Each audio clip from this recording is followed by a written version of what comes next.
The Prime Minister's throne speech was nothing more than an attempt to change the channel on his corrupt government's actions. What is the plan to make sure people have access to testing? What's the plan to make sure our seniors are no longer bearing the brunt of COVID-19? What's the plan to make sure families who need childcare can get access to it? And what's the plan to make sure, when we get past the second wave, that it isn't everyday families struggling to get by that pay the price, but those who have profited off this pandemic who pay the price for the recovery? Okay, lots of debate today with the House back in session. The Conservatives firmly are out in terms of their support for the speech in the throne. So now the fate of the Liberal minority government rests on the shoulders of the NDP and the Bloc. Their support comes with conditions. So will the New Democrats accept changes to the new EI and various other programs now that there's an equality of price, no difference in the income, the $500 a week from the CERB?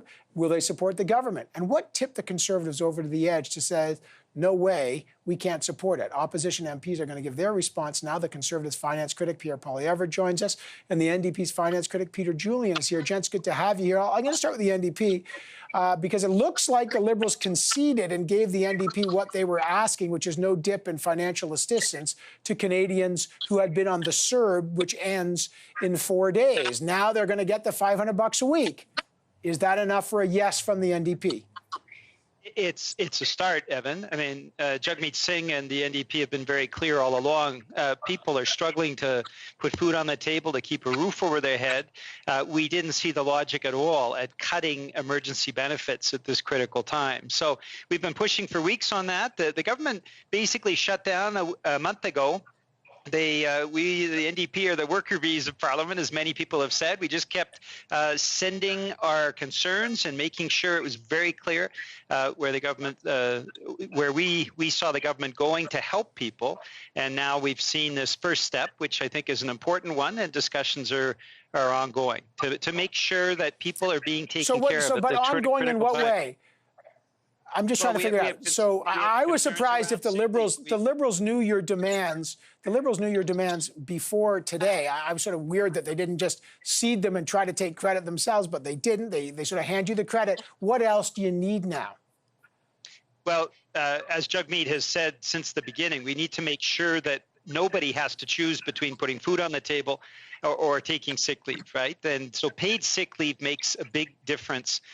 We want to make sure that it extends to people who have other reasons for sick leave as well. If somebody has the flu, for example, they're more susceptible to COVID-19. Somebody who's undertaking chemotherapy, their immune system is impacted. And so we don't want people to have to make their choice, make the choice between feeding their family or doing the right thing, which is staying home when they are sick. And so that's something that we want to see integrated in so that people have access to sick leave. Right. Okay, so you guys are close. Let me move to the Conservatives, Mr. Poilievre. Your party was real quick to say no. Why? Just what was missing? What element in that speech was missing for the Conservatives? There are three problems, Evan. One, most of the speech was a rehash of Jean Chrétien's 1993 election platform: pharmacare, elder care, child care. Liberals have been promising these for over 2 decades, and despite having well over a decade in government combined since they began promising them, they've never done it. So two, they're doing nothing to address the massive and growing debt crisis that they're building up by adding $400 billion to the debt this year with no plan to reverse that trajectory. In fact, accelerating us off the edge of the cliff. And then three, and it is linked to two, is that there is no plan to get people safely back to work. There's 1 million missing jobs since February, 1 million missing jobs, 1 million fewer people are working than they were in February. And the government has no idea how to change that, no idea how to properly test and trace, no idea how to quickly approve resource projects that could lead to the hiring of hundreds of thousands of workers across the country, no idea to remove red tape from small business job creators, no idea, period. Okay, but let me just push back on a couple things. there. They extended the wage subsidy for a year. That's $70 billion. Now they're doing essentially an equality on the CERB. You want them to be fiscally responsible in the middle of a pandemic, but you guys are also pushing for them to give the provinces more money. So I'm just trying to figure out what it is. You're saying they're blowing all this money with big deficits, but are you saying a Conservative government wouldn't spend this money, these hundreds of billions of dollars supporting Canadians through these programs if you were in government? I'm just trying to figure out where you would cut the money. Well, we would spend, what needs to be spent is returning people to work. That has to be the singular priority of the government, getting people back into jobs safely. Why is that different than we have right now? Right now, we have the highest unemployment in the G7, 3 percentage points higher than the average in the OECD. That means you have 1 million more people who are necessarily drawing assistance who would rather be working and paying into the system.